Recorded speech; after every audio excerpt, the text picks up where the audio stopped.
Good evening, ladies and gentlemen, and welcome to the weekly armchair kickoff, the future of football, episode 2.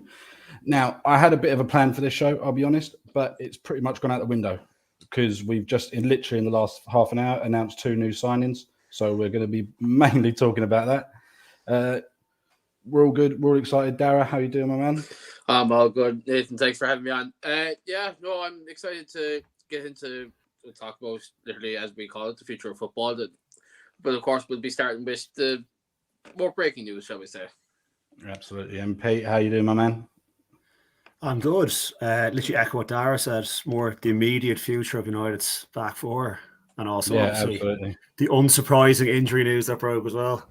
We've got so much to fit in. It's going to be brilliant. So let's just go straight into it. Dara, obviously, in the last 20 minutes, we've had 2 signings announced. It was basically the world's best not kept secret. We knew it was going to happen. They were pictured at Carrington all week.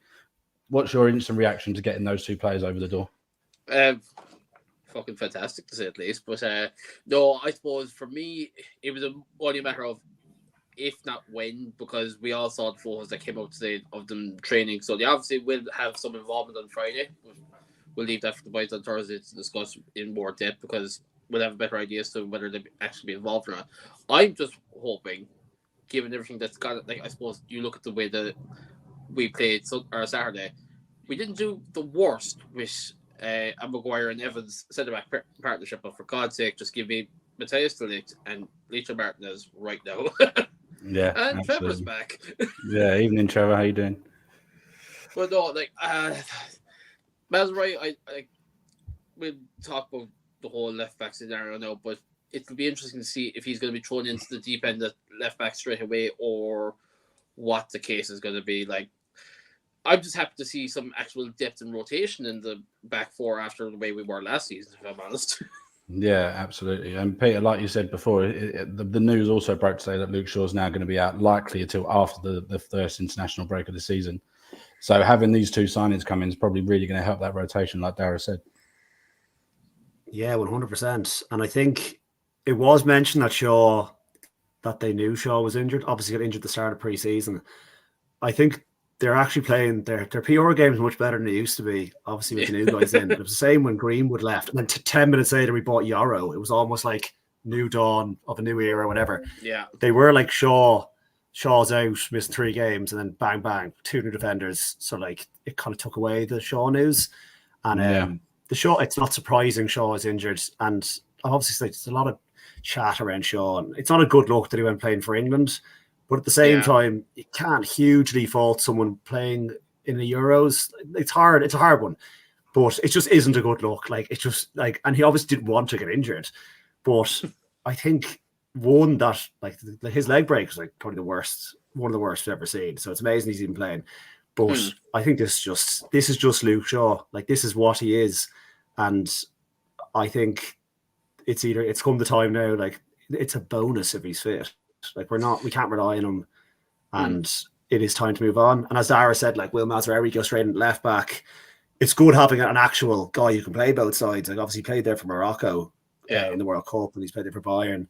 So it gives us the option of doing that. And as Dara said as well, it's nice having rotation, good options, and the idea of, I know Yarrow's out, but de Ligt and Martinez, you're that's a good part. That seems like a good partnership, and they both used to play Ten Hag's football.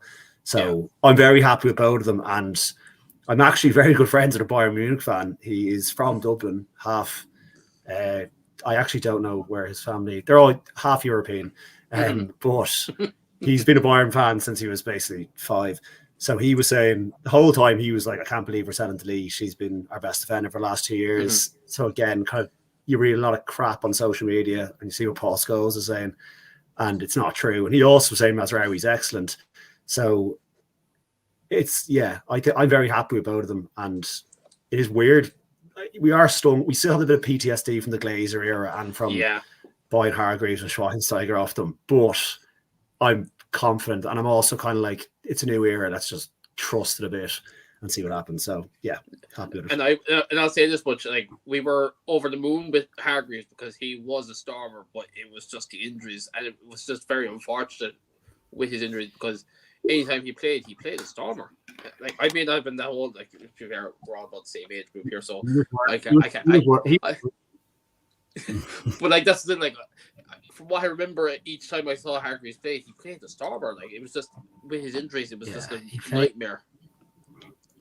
Yeah, but at the end of the day, like he won a Champions League and he scored that free kick against Arsenal. So you're kind of like, completely worth it. He won a Champions League. Completely worth its weight in gold. No, we've got there was a quote from Ligt not long after he was announced. Eric Ten Hag shaped my early stages of my career, so he knows how to get the best out of me. I know what it takes to succeed at the highest level. As soon as I heard that United wanted me, I felt excitement about the opportunity for a new challenge at such a historic club. Pete, with obviously Ten Hag having history with a player, does it help or hinder in this situation? I think it helps. Obviously, the jokes and so on. It is mad how many ex-Ajax players we have, and even guys like Mason Mount played in the fucking Eredivisie. It just is weird. Yeah, it kind of feels like everything goes back there. And Jared Brantwaite played for PSV, and we were linked to them under Van Nistelrooy. It's weird, and it's also because the whole chat was that Ten Hag wasn't going to have as much control and say whatever. But I think maybe that's a slight coincidence here. It seems like more of a market opportunity, and it should help. And also, it definitely helps with the players of the required level. Like, look at Martinez. He's definitely good enough, and it also helps that he knows how Ten Hag wants to play. And then obviously the other end of the scale is Anthony. So it just is he good enough? And I think like it's a good opportunity for him. Like even those quotes, it sounds like he's like, I want to take this opportunity. I really want to. He's had a lot of people doubting him, even though he's went for like a combined 140 million. And no context applied to a lot of his career. So I think he's probably like, that's a proper fresh start, and just like quieten all the doubters. So I think it can only help. Yeah, absolutely. Does it also, Darrell, does it show that United can still pull big names like that? Like we've been after him for a number of years now, and it's now to the point that we needed him more than he needed us. So it definitely helped to get him at this stage of his career, didn't it? Yeah, no, because I suppose I always say because at the time when you go back to the Glazer times, unfortunately, but you look at the fact that we sacked Louis van Gaal, we got Jose Mourinho, and in the same summer we got Henrik Mkhitaryan, Zlatan Ibrahimovic, and Paul Pogba when we were playing Europa League football. If that's not Man United pull then, what is it now? Because when you consider on the trajectory, like fair enough, Zlatan was after hitting the peak of his career at that point, but you look at the rest of them, Mkhitaryan was still thereabouts of his career. Pogba was just after proving he could be world class at Juventus, and we signed them all in one summer. If that's not a bit of a pull towards us saying we're Manchester United, what does it say? Like, and you go back to it now, people will see, okay, it's been a shitstorm, call a spade under the Glazers. It's a fresh regime, fresh start. I think people want to see if they're willing to listen to Ineos and what projects they're envisioning for the club. If the players that they're approaching like the vision that they're being given, I think that's a sign that we still have that pull, if you ask me. And it's straight out. Yeah, absolutely.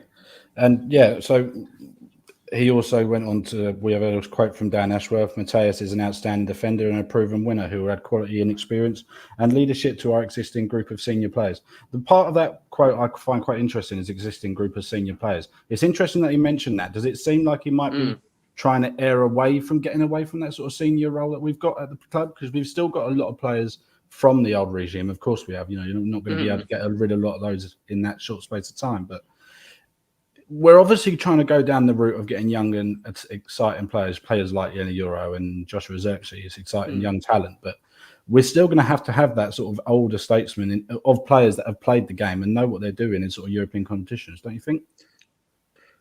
I think. Sorry, it sounds fine. Like I think you look at Chelsea, like you can't buy 20 kids. You can, and like the old saying, like you can't win anything with kids. Like that United mid-90s team had Schmeichel, Roy Keane, Cantona, Bruce Pastor, Irwin. Like they had a lot of senior players. So you do obviously need the nice blend. And I think Delite's like the perfect mix. It's crazy. Like he turned 25 like yesterday or 2 days ago, but he already played like near 400 games. and he's captained Ajax, and he's like a huge club. He's played for Juventus and Bayern Munich, so he's the perfect blend of we're not buying someone on like who's 31, like we're buying someone who's should be on like going towards their peak. So yeah, you definitely need that kind of mix, and I think like if you are our senior players, I would say obviously Bruno's captain, so he's obviously a senior player. Casemiro, he's going to be here for the season, and he's a great pro. He seems like a very good pro for most part, and I would say Martinez is a clear leader in that squad, and we do need other guys like Ligt. I even think Dallo is kind of moving towards that. He's getting there, because he's like he really like he's never injured. So he's obviously taken that from Ronaldo and Bruno. Like I don't know what the crack is with the Portuguese thing, but he seems to have something. But he's really like bought into that, and he's kind of like that. He's kind of like Bruno's like right hand man. So there is a few there, but it is like there's a lot of guys who could step up. Like you could think like Rashford should be a senior player. He's the longest serving player of the team, but he's not. He should be more lead by example as opposed to not really talker. Mason Mount, captain Chelsea a few times. He's played a lot of big games. He won the Champions League. There are a lot of players in that squad, and it's kind of just like, okay, who wants to step up? Who wants to be part of the long-term future here of the old era? So, I think Ligt is. You could see him captaining United in a game this season because we don't have that many proper guys. Maguire's still a senior player, but he's not like he's not there for the long term. No. But I suppose like this is the thing though, when you consider like obviously with this being the future of football, it is a good talking point where you consider the younger players are coming in, they're being brought through to their respective first teams, no matter what club you look at. Like Lamine Yamal is 16, 17 years old, and he's got the star power already. So he's going to be around for the next 15 years minimum. So, like, you look at it this way. The Ligt they came through at such a young age. Like, I'm not going to highlight exactly a Liverpool player right now, but Ryan Gravenberch kind of came through the same era, same age group as the Ligt. So you kind of have to think, with those kind of players making their claim at such a young age and working their way into the first team at such a young age, what defines a senior player now? Because as we were kind of trying to discuss there, how many players can be considered senior at United? You look at different clubs and different players with different profiles, and then you look at their actual age, and you think, okay, they can be considered a senior player because they're actually around so long, but they're only like 24, 25, kind of in that Ligt role, really. Like Trent Alexander-Arnold is like is the most obvious example of a club. And there'll be loads of guys at United down the years who are like, geez, you're only 23, but you've been here for so long. Yeah. And they get the club and they know how it works and so on. So, I don't think age is just a number really in terms of that. It's more like how long have you been here for? What's your personality like? What's your pedigree? Exactly. And I forgot to mention the two elder statesmen, like Johnny Evans and Tom Heaton. I think they're just good. I don't want either of them playing, but I like the idea of having them in the squad, kind of like player coaches. I just don't want to see. Obviously, I want to see Johnny Evans take a penalty again. But I like them in the squad. It kind of there is something there. Like you guys came through the United system. You went away. You came back. They understand what it's like to play for this club. So you need that blend. And I think like Chelsea. I was just looking at Chelsea, like they're a perfect team for the future of football because God knows what they're doing. But no offense to Chelsea fans in our WhatsApp groups, but like you need. There's no senior. Their senior players are Reece James injured all the time, and it's sad. Like I think Reece James is a brilliant player. Chilwell, who's going to leave, and then you're looking elsewhere. Like who else is the kind of like who's been there like for long? Sterling, but Sterling won't be there. Like Sterling will probably leave either this summer or they want to get rid of him probably. So it's very hard to, like, how do young players need a guiding hand? Like, that's like, for Yaro, for example, it's good that he has, like, Martinez beside him or Ligt. And even with Ligt, like, if we bought Ligt 5 years ago at 19, we would have ruined him. Like, with the squad we had back then and the state of the club, it wouldn't have worked. So, I think... we're in all right shape, like, but there's a lot of what ifs and buts and maybes with our squad. I was thinking recently, I think Bruno's the only guarantee in our entire squad because anyone else get injured or could be crap or is a new signing. No, absolutely. So I've got a quote here from Mazrouai as well. It's an incredible feeling to be a United player. I cannot wait to be walking out at Old Trafford wearing the red shirt. Erik ten Hag played an important part of my development as a player, so it is exciting to be reunited with him. As I enter the prime years of my career, I know what it expects of me, and I will give everything to help the group bring group success. I know that I'm enjoying the club at an exciting time. Everyone I've spoken to has the same ambition for us to win trophies, and I feel the determination to achieve that. It's exciting to see quotes like that when you see players talking about winning trophies, because they obviously understand the pedigree of the club and they know what success we've had over the years and that they want to bring it back. What are the chances of these players actually achieving that for this season? Let's look at this season in particular. Are we looking at winning anything this year, or is this just an opportunity to get the Ineos regime an opportunity to sort of bed their own ways of doing things, Dara? I don't want to seem over enthusiastic about, like, you kind of fall into the hype of what's going on around you, but is there a part of me that's a bit too over eager to say Europa League has to be minimum semi-final? Because minimum semi-final for me, at least, because Keane's going one better. Yeah, I was going to say we need to win. Like, I didn't want to be the one to say we had to win it, but like, for me, because we're trying to embed a squad still under Ineos, I wanted to say minimum semi-final, and then I don't care. It's another trophy. It's another trophy. It's another silverware.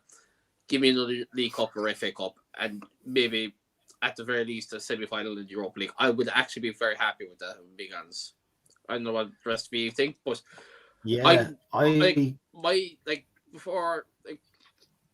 if we hadn't such, in my opinion, success of what we're after doing so far in the transfer window, I would have been happy just to say top four again. We didn't even get that last season, but like top four would have been my main ambition before the start of the transfer window. Now with who we've brought in, I'm kind of there like, give me top four, give me a League Cup, and then minimum semi-final in the Europa League. That's for me. Yeah, I'm. My thing is more like you're saying, start of a project and so on. I just want to see like, okay, this is something to build on. Like, last year, like we won the FA Cup, but we were awful. Like there was very little to go off. So I'm kind of like, okay, we have won. Ten Hag's won 2 trophies already, and I know United is we should win trophies every season, and that's fair. But sometimes needs to be a bit more like, okay, like big picture thinking. I want to see like performances and style and system and players developing, like the young lads getting better, and players just build and look things like, I could see this going somewhere. And I kind of thought that in his first season. I was way too optimistic last season. It went absolutely terribly.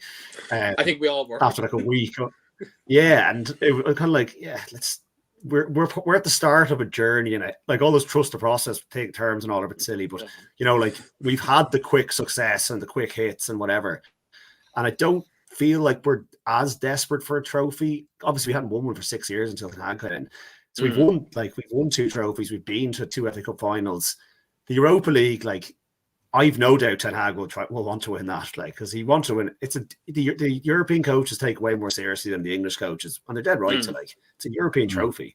And he obviously, I think we would have probably won it if that Sevilla game where Martinez got injured and the own goals and all that, and we missed about 10 chances in that home leg. But I have the teams up here. I was looking at it earlier, and like there's because the way the new Swiss model thing, there's no teams don't drop in from the Champions League, so it's just like you're in, which is that's pretty handy. But it does mean like the teams that are in it that are like the so-called big teams already in, like Athletic Club Bilbao, like they're decent side. Eintracht Frankfurt, Porto, Lazio, Lyon, Nice, Olympiacos, Real Sociedad, Roma, and Spurs. I'm like, we should be right in there, like. And the English clubs have so much more money and so much bigger squads and so on that we really should be giving it a crack. But I do think Champions League would be either way, like get Champions League through the league, or get it through the Europa League. And I don't want to come 5th and get it because I think that top 5 thing is a joke. I'd much rather get it in.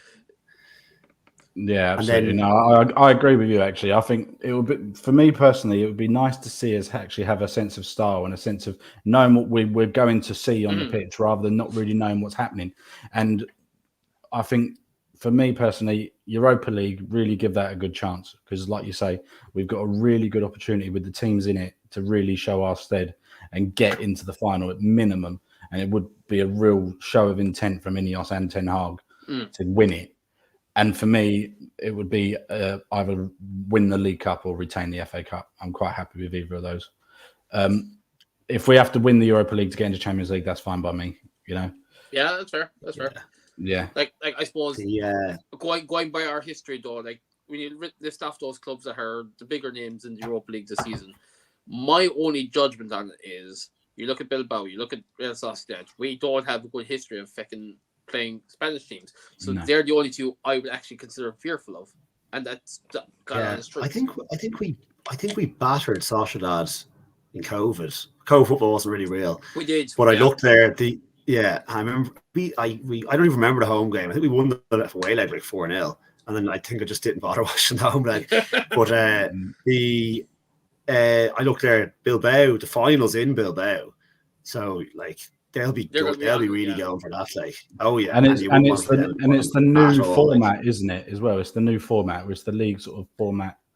It's like eight group games. And so we've got there's an extra few games, isn't there? There's an extra few games to contend with this season, so it's going to be. I hope with the sign. Go on. Yeah, sorry. I probably echo what you're saying. I hope Ten Hag in his first season, our squad wasn't great, and the only rotation really was playing Ronaldo in the Europa. But I want us to be like, let's play I don't want lads playing 3 times a week. If we got some lower league team in the Europa on a Thursday night at Old Trafford, like, do not play Bruno Fernandes. Don't play certain players who don't need those games. And it's a good chance, like, to play like Toby Collier probably should be playing the Europa League, and Harry Amas, and I don't know, like Ethan Wheatley probably get minutes in there. And we do have quite a big squad. So, and that's where you play. That's where you give Johnny Evans minutes, or you give Maguire his minutes, and rest the other lads. So it's the only upside of the Europa League. Well, one of them, because we've a better chance of winning it, obviously. But it means you can rotate your squad a bit better, and you can throw young lads in. Like, I suppose, like, not being funny, you kind of have to look at when the fixtures come out of who we're playing against in the Europa League, and then correlate that against who you're playing in the league. You kind of have to think, right, you can give this fella minutes here, you can start this fella because he's going to be able to play, let's say Bruno, he'll probably play Bruno on some of the Europa League games because they're like, the man's a machine. He can play 90 minutes now, he can play 90 minutes Sunday, it'd be grand. Yeah, absolutely. It's a case of having, with the signings we've got now, like you say, it'll be nice to see a bit of decent rotation and getting some of the younger players from the academy some minutes in there as well.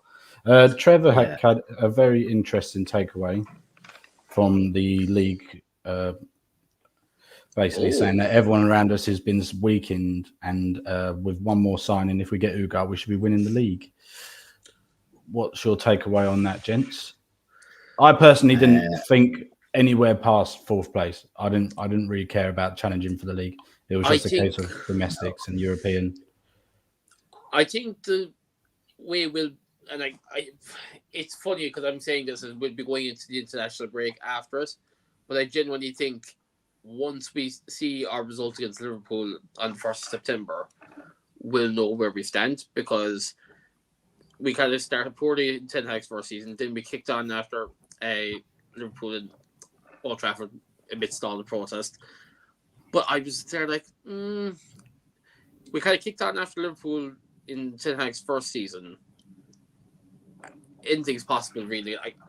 I don't think City have too good of a squad between depth and quality and rotation wise that they can just throw any old team against half the Premier League, if I'm being perfectly honest. Though City have always been one to be got at it defensively, because for as good as they are up front, their defense hasn't always been, what's the word I'm looking for, as prominent, because of the fact that since Vincent Kompany basically left, the defense hasn't been as solidified, if you get what I'm trying to say.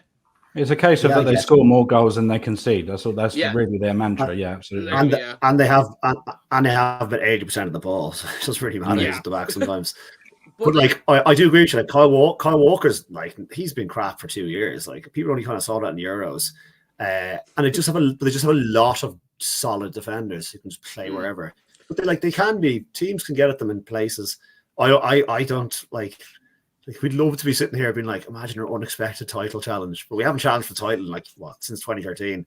So I'm not even gonna. I said last year we'd come second, but a distant second. I thought City would win the league by like 10 points, and I thought maybe we can just come second. Like someone has to come second. Yeah, I said last year that would finish above Arsenal and see how that turned out. Yeah, I thought. Yeah, I do think Arsenal are just Arsenal. Even though they've only bought Calafiori, they will get your man Marino, probably maybe someone else. But they just know what they're about. Like, they're very solid and consistent. We've had a lot of turnover. It's just not likely. I think Arsenal, like, God knows what happened to City. Like, hopefully they're relegated or liquidated at some point this season. That's hanging over the whole league. And then I look at everyone else, like Trevor's saying there, Spurs are Spurs. Like, let's be real. Villa, a lot of turnover in the squad, and they've Champions League. Look what happened to Newcastle. Newcastle haven't bought anyone of note yet, except Forest's third choice keeper. Yeah, well, Liverpool haven't bought anyone, and you're also post Klopp. Like, that, it's the Klopp factor. Like, it's a massive turn. It reminds you a lot of Moyes in a sense, being like, you haven't got anyone yet. And I'm like, who is Slots Fellaini? Like, who's he getting? But there is that thing of, like, their deadline day signing. Yeah, and like they're all talking like, oh, Slot plays different. Slot plays a different style to Klopp. I'm like, yeah, but they won't be those players won't be. That team won't be better under Slot than Klopp. Like, exact players, because Klopp's one of the best managers in recent times. So it's hard to know with them. Chelsea, basket case. I think Maresca's definitely getting sacked at some point. And bar that, I'm just like, it's a really open league. I think it's going to be really. From like whatever happens to City, but realistically, City and Arsenal be top two if we're just taking away their case for now, and then from there, you're like, anyone could finish anywhere. It's a really difficult league to predict this year. Absolutely. Go on, Dan. Can I just make a point though? You said there Maresca might get sacked at any point. If they do sack Maresca, who the hell comes in then?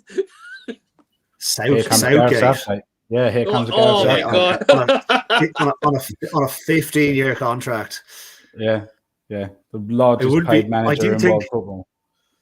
I was wondering like what could happen this season, because obviously the England job is still sitting there.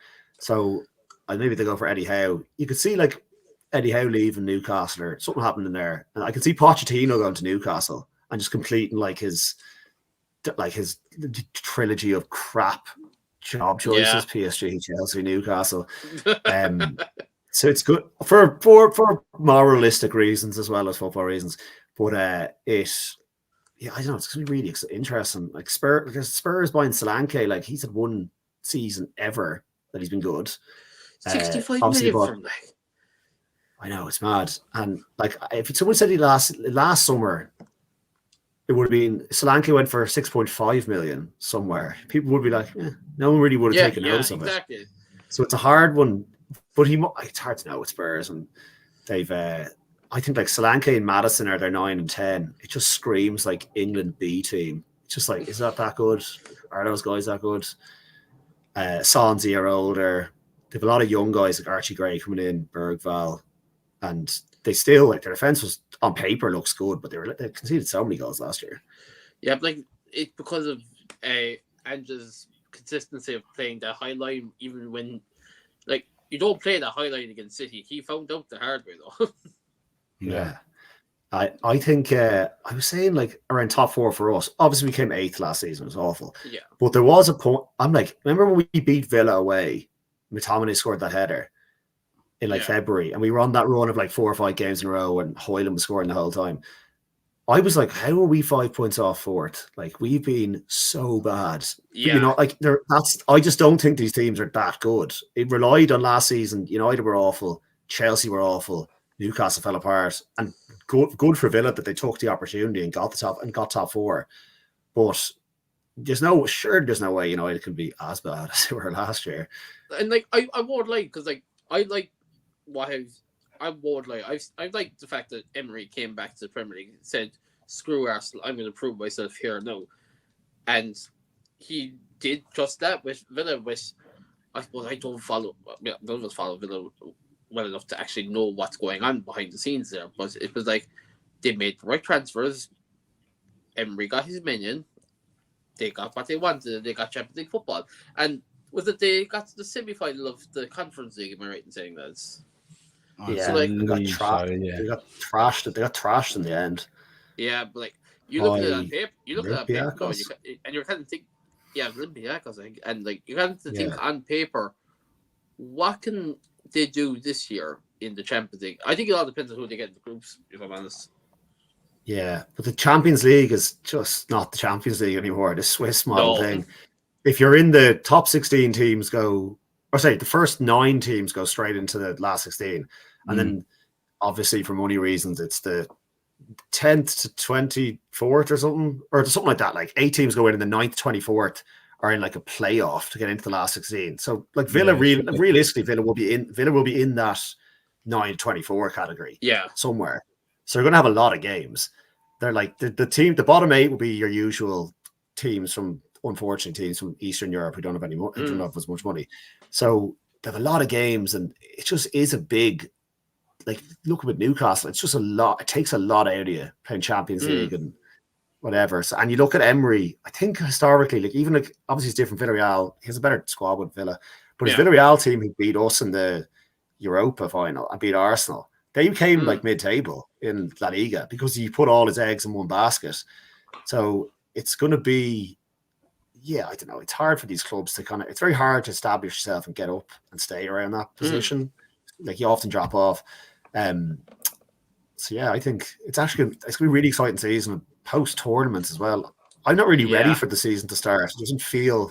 It feels like it's come around way too quickly. Yeah, it seems it's come around way too quick. I was at Community Shield on Saturday. I'm going to the match on Friday, and I was like, I don't think I'm mentally ready for this. Like, it doesn't feel real. It feels like we won the FA Cup like last week. Yeah. No, actually, I want to pick up on Trevor's comment here.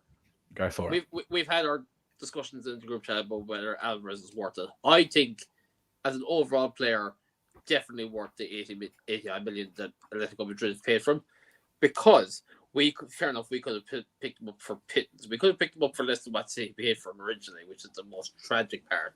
But he plays slightly further. He can play that slightly bit further back, because we've seen him play next to Bernardo Silva and the way City set up. Like, so I mean, there's no reason why he's a more overall player, and in my opinion, a better player than Haaland. Right, Pete, do you have anything to add on the Alvarez going to Atletico?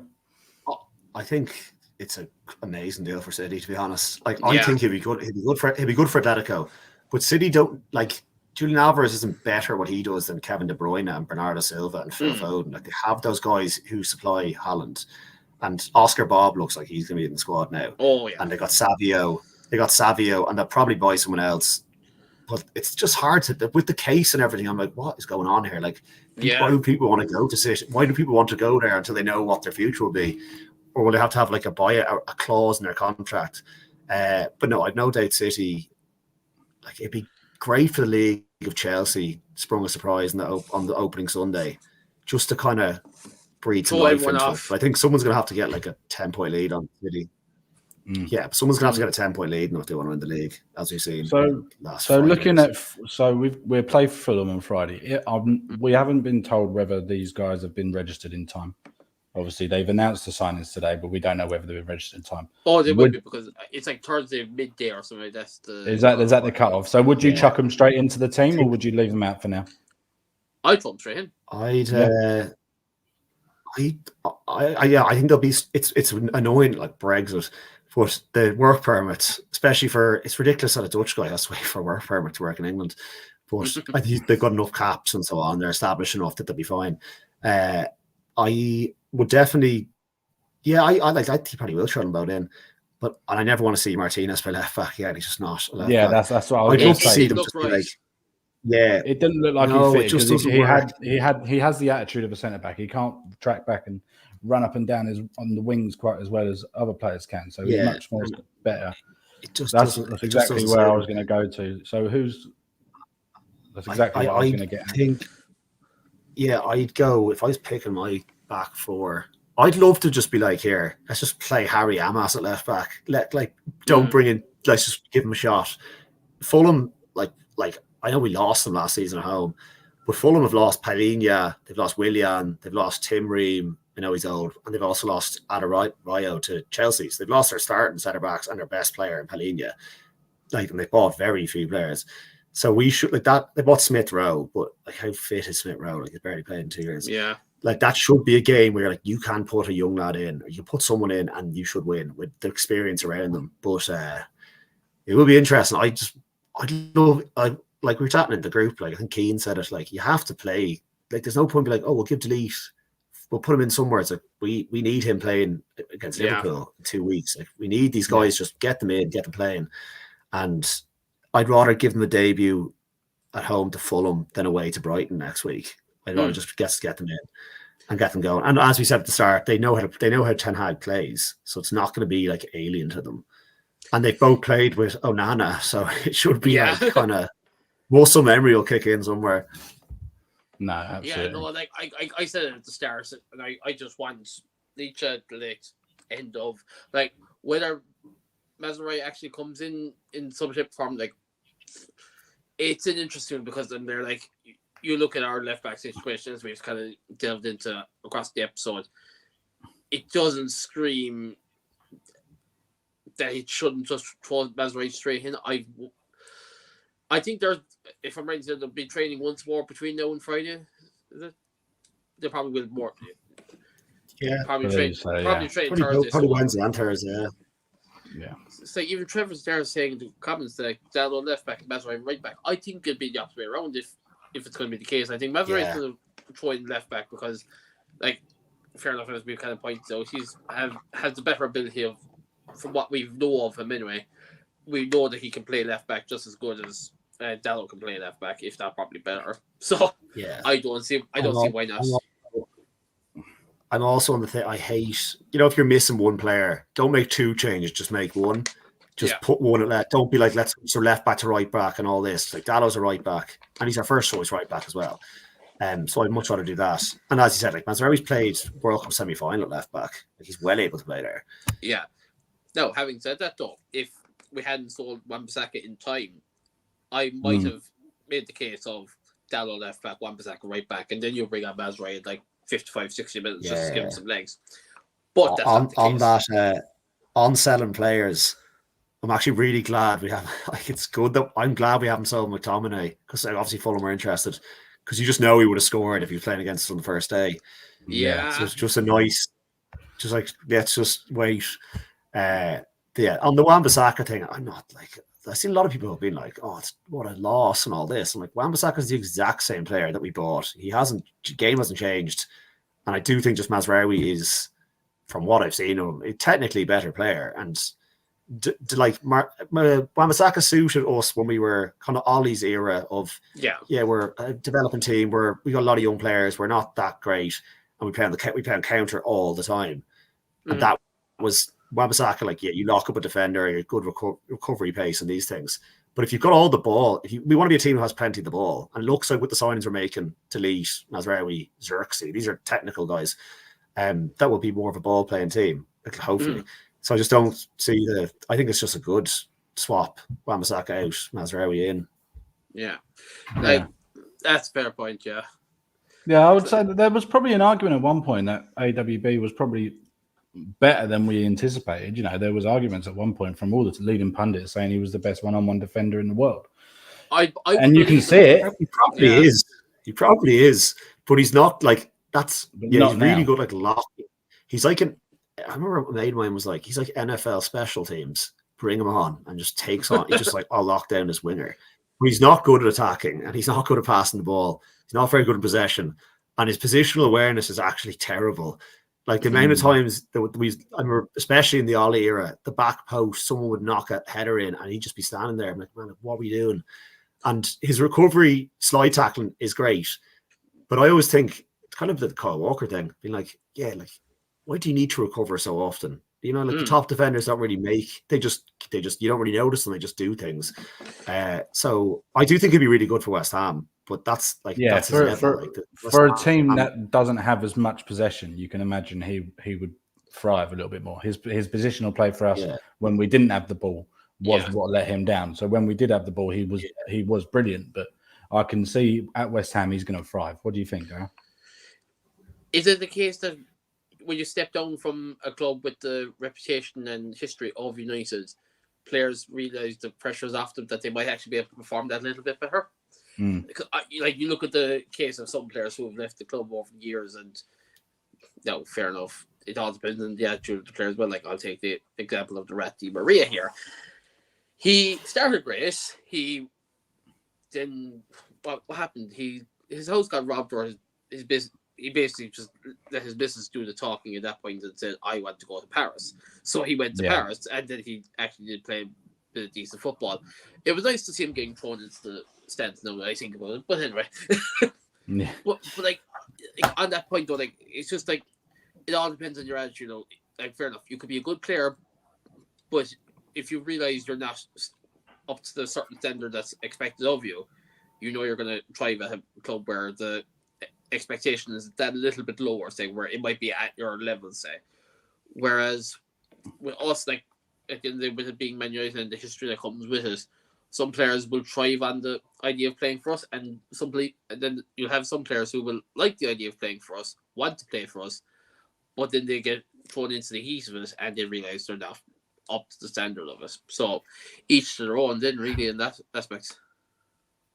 I think as well on Wan-Bissaka, like that was a very cheap, that was a good price. So 15, 17 million for West Ham. Yeah.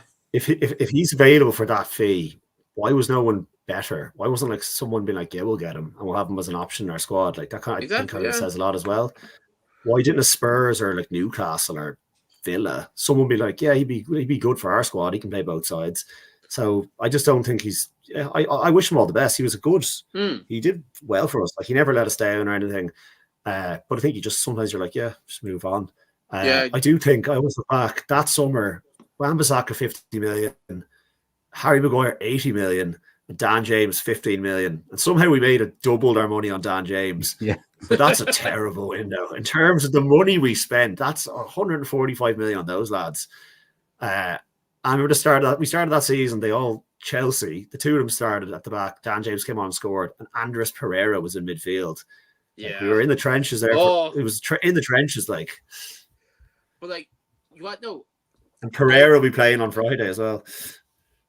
I'll put my hat on and I'll say it. At one point, that whole 50 million for Wan-Bissaka didn't actually look that bad. We actually thought, okay, we're actually getting our money's worth here. And then it all went tits up. So yeah. It was also only that was when football, like the fees are out of control, really. But it all came from that Neymar. That all came from that Neymar deal, like whatever, 198 million. So every player then got compared like relatively to that, being like, okay, if that's the fee, 50 million, you're like, yeah, that's not too much. Whereas a couple of years ago, that was the game. Him and Axel Tuanzebe. Yes, I'm thinking the name. I couldn't think of it. That might have been the one. I remember that might be that was like his only top game ever for United because he just got injured the whole time. But that was like he was so good in that game. And I was so the two of them on the right hand side. At that point. Yeah, I remember that. It was Wan-Bissaka. I think we played a back five because Tellez was playing left wing back and Shaw was centre back, and I think Maguire must have been playing or Lindelof. But it was like Tuanzebe and Wan-Bissaka were like just took apart Mbappe and Neymar. It was bizarre. It was COVID football. It didn't make any sense, but it was good. Like. Oh, the memories indeed. No, absolutely. So we're all very excited about these new signings. What about Xerxes? Are we looking forward to seeing him on the pitch? I assume he will be playing Friday, or are we going down the route of what? Are we going down the route of the majority of the starting 11 from the Community Shield will be playing Friday, or do you think we're going to chuck in Xerxes? I think Xerxes will get minutes. I don't think he'll start, but he will get minutes. Yeah, I think so too. He's another really exciting young player. And I just don't. Sorry, I don't think we'll play the kind of two false nines against Fulham. I think that's just a very specific. That's a kind of game plan for a City. I know we did at the end of last season, but I was kind of building up towards the FA Cup final.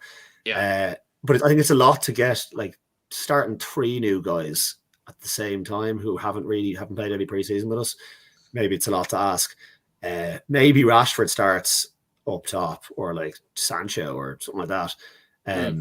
But yeah, he should get on. I'm looking forward to actually seeing this guy play because I've never seen him play. I know everyone's seen the clips and so on. But like, I don't think there's many people who can say they were watching Bologna last season, and he didn't really get. He got a few games here and there for Bayern. There's always someone, but I've never seen him play.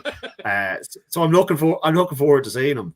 And again, my Bayern Munich mate said he was obviously at Bayern before. He was like, he's really talented. Like I wish Bayern had kept him. So just looking forward to seeing him. But you know what? We mentioned all 3 new signings, and I just after getting this from one of my mates, Xerxes actually put up on his Instagram story that photo of the 3 boys after the Champions League final, I think was. Yeah, I believe it was.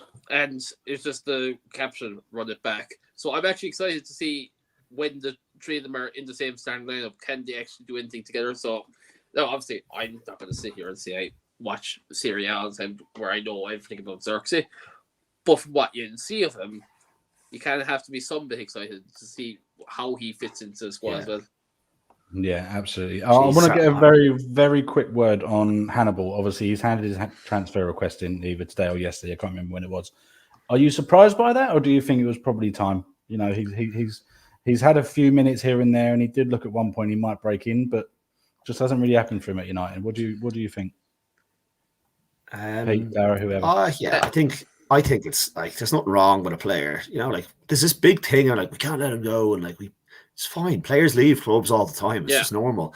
And he just isn't like probably good lad. He did try his hardest when he played for us. And I always will be fair play to him. Like last season when we were in the pits around October time, and he came on and scored against Brighton, but he played a few games then and was like, you're actually putting your all into this, and we really need guys stepping in. So he just isn't, maybe he's just not good enough, or he doesn't style doesn't suit playing for Ten Hag's football, whatever. One of my mates, a Liverpool fan, he's always like, he was like, geez, man, it must be terrible times here. When we lost under Ragnick, we lost 4-0 at Anfield, and Hannibal came on and he just started kicking players. I was happy. I was like, what?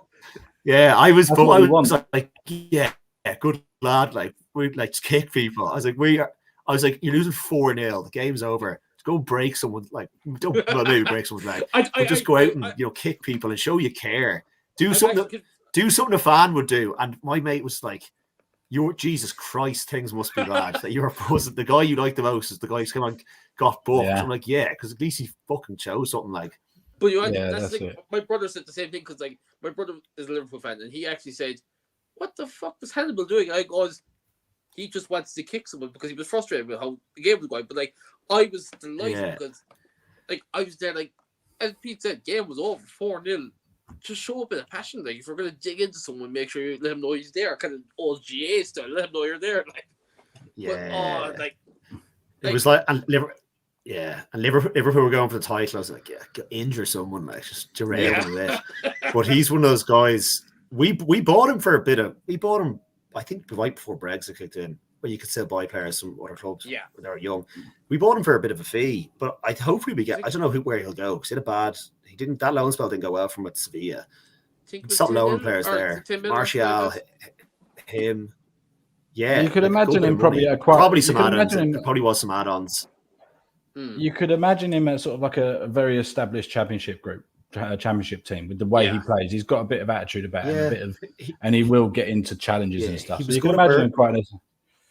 Yeah, he played well at Birmingham when he was on loan there. They all loved him. I'd love to see him. Maybe he could reunite with like him and Chong at Luton because. Get the Sideshow Bob crew back together at Luton, maybe. Yeah, I mean, Chong got on the score sheet yesterday, which was obviously brilliant for him. But they ended up losing the game 4-1. Was it in the end 3-1, something like that? Which was like, and this is what I found very interesting about it all. It was like Kenilworth Road was a fucking fortress last season. No matter what team went there, Luton locked it down, and they went and got hockeyed 4-1 by one of the worst teams in the league last year. I can't get. I think it's something. I think just it must be something of like, because it's such an un-Premier League ground that it's like, oh God, come in here. And then, but all the championship teams, like, well, we've played you loads of times here before. We always play you here. The novelty have wore the same, off. like, Yeah, exactly. But yeah, it was mad. They were like every big team that went there struggled. We went 2-0 up after 7 minutes, and obviously we still struggled. But I like. Yeah, Hannibal. Brilliant. I hope Lindelof. Like, there's a good few players there who still need to be sold. There's still quite a bit of dead weight. I hate using the word dead weight, but it is dead weight that still needs to be shifted. There is a few players that we could still do with this year. I would say people like Lindelof. I wouldn't be mad if we kept him this year. To be honest, it wouldn't be a real shock to me if we ended up staying this year. Well, he's got like he'd be going next summer anyway on a free. Yeah, the only players I was actually. But of all the players that are on the way out, apparently, the only one I'd keep is Maguire because he's a decent centre back when he actually gets played right.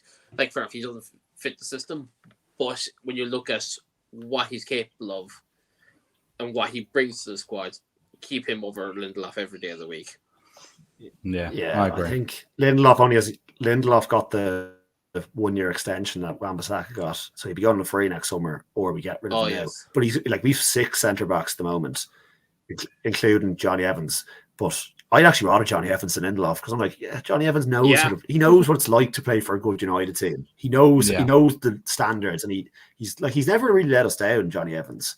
So I don't want to play him, but if he had to play a game here and there, it's all right. Yeah, but I'm like, centre backs aren't meant to take penalties. No, that's it.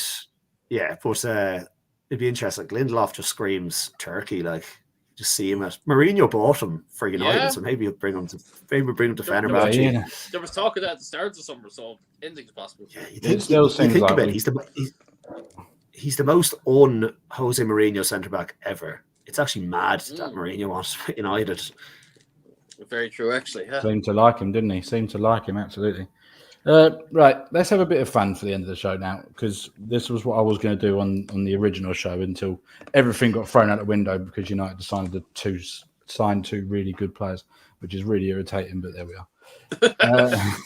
are. My original plan was good, it's mad. Even when it's good, it ruins my plans, absolutely.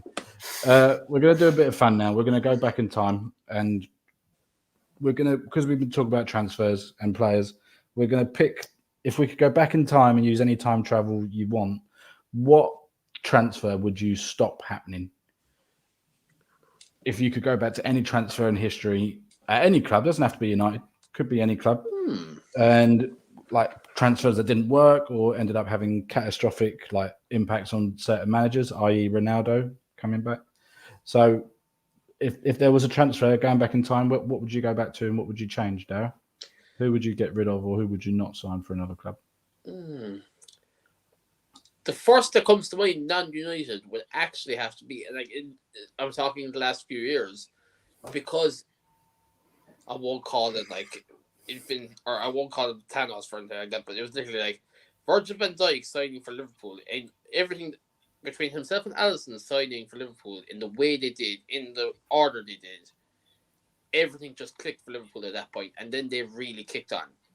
Yeah. So I would nearly say either of those two to Liverpool in the more recent time. I'd have to think a little bit more if I would go back that. No, I actually just copped out of the corner of my eye. There you go. Varane at United. right signing, wrong time, I think, because it was just a case of your story of our life. Like, there you go. But you actually, the Ronaldinho one is interesting because there's no Cristiano Ronaldo at United. That's the thing. Like, if we got it, not like either way, it would have been great. The Varane one. The Varane one. I think like that's kind of my first season. I was fully kind of immersed into football. I was like 7, and funnily, we also played Fulham on the first day of that season. Van Nistelrooy's debut as a Premier League debut as a player and as a coach will be Fulham at home. That was and I always remember watching. I just weird memory of football. Where Saha scored twice, and then he obviously ended up joining us. Yes, but we the shades of the two really similar actually. Like, we got Varane and Van Nistelrooy at the same time, and we just won 3 leagues in a row, and it was like, who else will ever win the league? And then when Chelsea had won back-to-back under Mourinho and got Ballack and Shevchenko, and Shevchenko obviously Mourinho didn't want Shevchenko. He didn't work out. Ballack eventually worked out, and then Varane didn't work out just for other reasons. Yeah. So it is just weird how that kind of works. I as I kind of mentioned already, I think the Neymar deal, it really screwed the transfer market, and it obviously was a game plan by PSG and Qatar, being like, yeah, let's make wages so high and the fees so high that only certain clubs. It kind of cut off a lot of smaller clubs from ever being able to compete. I think that was a crap one for football, and also for Neymar. Like, Neymar was the heir apparent to Messi, and his career never really. His career's only gone downhill since then. So that kind of he got to a point where he was just after the money. His sort of passion for the game sort of died out pretty quickly after that. He became more of a brand than a football player. Yeah, but and that also had disastrous effects for Barca. They spent money on Dembele and Coutinho, Griezmann. Yeah. Look at the money that of them now. I'm sorry. The So I money think that transfer Coutinho was stupid. One of those ones that it didn't work for anyone. United. I think we're going to lose you, Pete. United. Yeah. Hello. Sorry, I think I'm back there. Yeah. The Pogba there we go. Go on. One. Oh, you there? Yeah, am I back on now? Yeah. Oh, yeah. You're there. Yeah. So the one I was going to say, Darren, while Pete's sorting out his situation, his connectivity situation, I was actually going to go down the route of when Hazard signed for Chelsea, because I remember the day quite well, actually, because he sort of took us on this sort of Twitter sort of like minefield. He was like, "Oh, I'm off to training now. I've made my decision. I'll let the world know later." And then everyone was like, "Well, what the fuck? You could just tell us now," sort of thing. And then he came back after training and just tweeted saying, "I'm signed," because that was the year Chelsea won the Champions League the first time. So they put up there he was signing for them, and if he had chose us, for example, that could have been massive for the talent he had. I'm actually going to put a spin on your question there, Nathan. I'm going to say, what's the one signing you wish happened? Because I can tell you mine straight away. Go for it. It's more of a random one because I remember hearing the story before, and it's kind of a part of your question. Like, so Lewandowski to Dortmund would never have happened if it weren't for the Norwegian volcanic disaster. Yeah, because he was on the verge of signing for Blackburn, so that would have changed the course of history in Dortmund alone there. So, like, to think Lewandowski playing for Blackburn, would have been brilliant, wouldn't it? Would have been awesome at the time. Imagine the scenes under Big Sam. Yeah. Don't you mean? Long ball football with Lewandowski. How amazing would that have been? Yeah.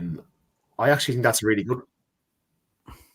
Yeah, I actually think the Hazard one's a great one. I fully forgot about that one. I remember that well. It was I was doing Dario. No, I was doing my leaving. I remember I was doing my leaving cert at the time. I was studying for it. And I was like, Jesus. Hazard. And it was kind of like the origin of like social media becoming such a big part of football, because he was like, I'm going to put a tweet up and say where I'm going. It was mad.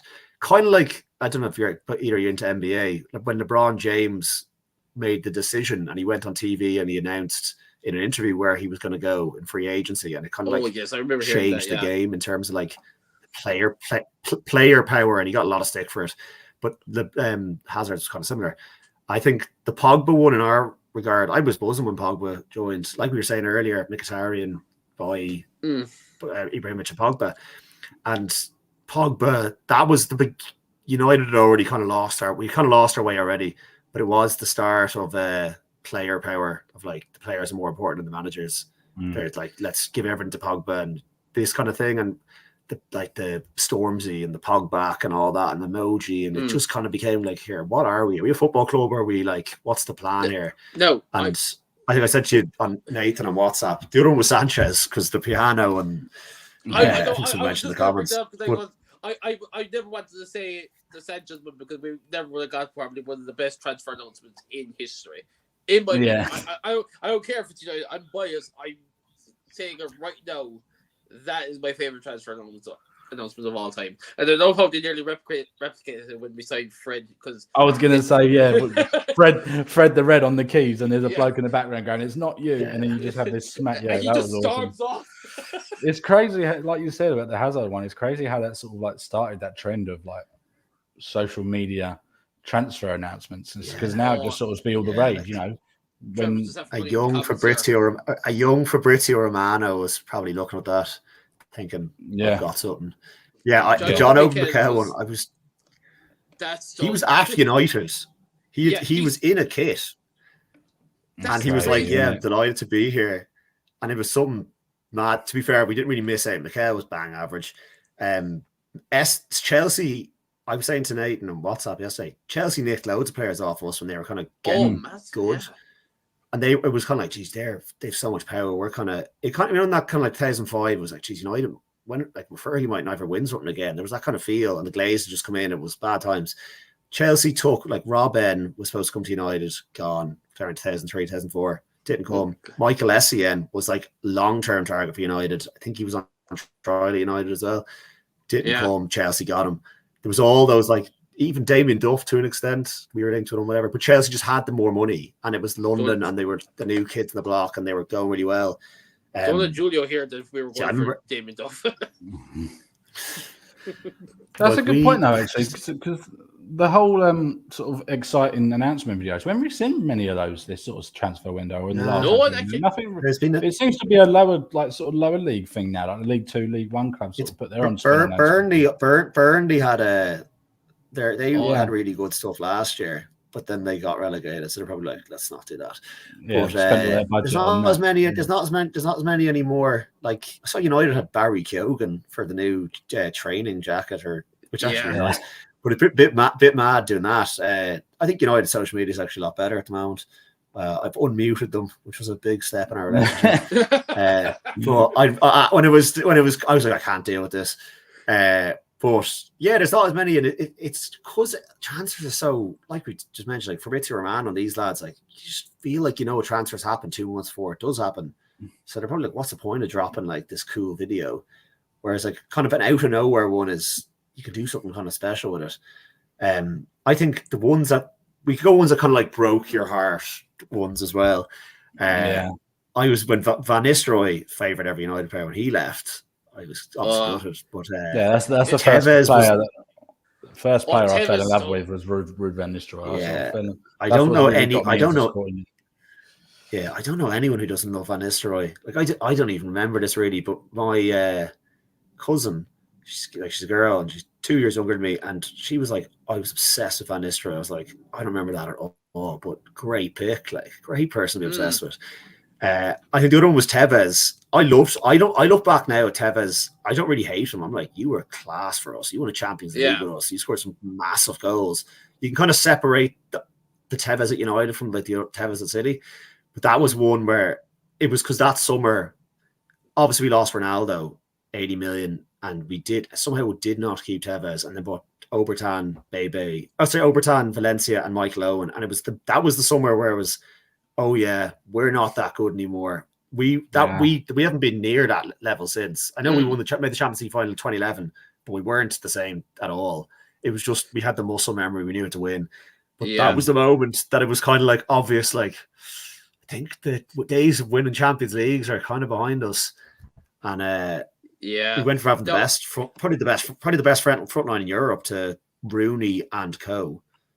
Yeah. In more recent times, the one that broke my heart the most was Ender Herrera, because of the passion he actually gave. He was the only one in the last, until Bruno came in, until Martinez came in. It didn't look like players gave a shit about the club. They looked like they were just there for the payday. So seeing Herrera come back to do the podcast, cry on the podcast, and tell his story as to how he wants to actually stay at the club, I think that just shows he still gives a shit about the club. If he wouldn't gone to the point of what age he is now, I would still take him as a backup midfielder every day. Because the way he just popped, a weird hazard that day. It was just Herrera. Do you remember the Herrera thing where there was rumors he tried to buy in the summer before, and there was those fake lawyers with the briefcases going into an office in Spain? What? No, I Googled it, like, it was mad. And then people were like, United were like, we don't know who these guys are. There was just guys pretending to be Herrera's agents. And because with the Spanish thing of you have to do the buyout clause, whatever, It was something like they were going into all this mad stuff. It summed up what would be the next 10 years of that first summer under Ed Woodward, when we were linked with Fabregas and Bale and Ronaldo and Thiago. I just have to see this now. Yeah, it's crazy. Like, and the other shambles from that season was that summer we went Moyes. You think Ten Hag buying his Ajax players is bad?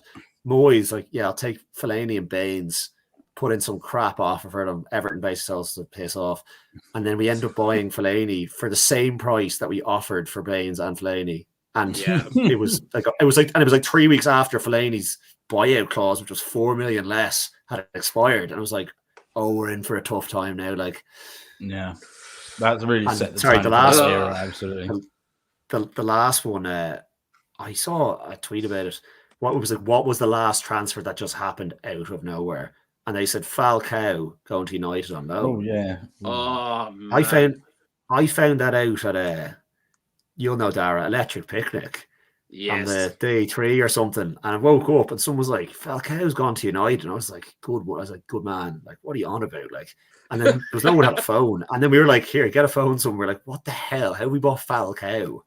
I'll never forget where I was. I was going to work that day because I was working where my dad was working just to earn a few quid, and of course, all of us in the garage were fucking United, or were either United fans or Liverpool fans, and news was broke. Falcao going to United. Sorry, what? Their lad's like, no, seriously, check your fucking phone. And I was like, lads, no, this isn't right. Mental, wasn't it? No, absolutely crazy. Do you think that same summer? That was Di Maria's summer as well. Yeah. Yeah. So we had Di Maria and Falcao up top, and Blackett and McNair at the back. It was a mad time. Like, literally, Ferrari at the front, Fiat Punto at the back. Bit of breaking news in Champions League terms. Rangers have crashed out after losing 2-0 to Dynamo Kiev in the second leg of the third. So Rangers are out. Rangers are out even before the Champions League's even started. Jesus. So there you go, Reese. If you're watching, I apologise for bringing that up for you, but there we go. So, gents, we've cracked the hour mark. We're going to get told off eventually, so we better wrap it up here, gents. I really appreciate it. Yeah, it was a fun show to do. There was no running order of that apart from the last bit. So really enjoyed the time, guys. Guys, where can we find you? What you up to?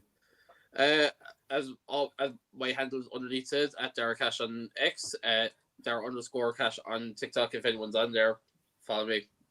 I talk shit, but it's what it is. That's what we love you for. My handles there, I've actually stopped. I actually hate Twitter now. Stopped tweeting, but a lot of my articles from my work will be, I just publish them there. So yeah, and I'm doing a United season preview tomorrow on Substack. Nice. So you'll see it around, awesome. And it'll probably just be plagiarized off what we talked about here. But yeah, absolutely. So we're down anyway.